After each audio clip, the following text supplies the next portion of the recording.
കോലീബി ജമാഅത്തെ സഖ്യത്തിന്റെ കോർഡിനേറ്ററാണ് V D Satheesh എന്ന് CPM സംസ്ഥാന സെക്രട്ടറി MV ഗോവിന്ദൻ.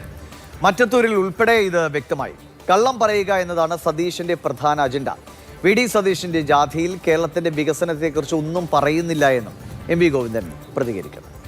വർഗീയ ശക്തികളുമായി ചേർന്നാണല്ലോ, രണ്ട് ശക്തികളുമായിട്ടാണ്.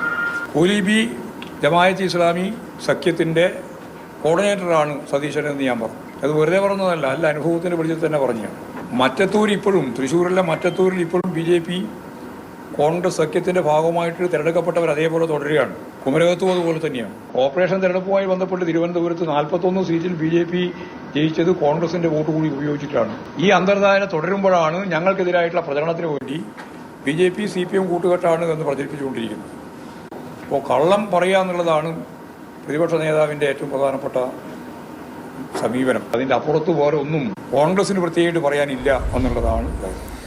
ജമാഅത്തെ ഇസ്ലാമിയുമായി നേരത്തെ CPM ബന്ധപ്പെട്ടായിരുന്നു എന്ന വി ഡി സതീഷിന്റെ ആരോപണത്തിനു കൂടി MV ഗോവിന്ദൻ മറുപടി നൽകുന്നുണ്ട്. ജമാഅത്തെ ഇസ്ലാമിയുമായി ഒരു നിമിഷം പോലും പാർട്ടി സഖ്യമുണ്ടാക്കിയിട്ടില്ല എന്നാണ് MV ഗോവിന്ദൻ പറയുന്നത്.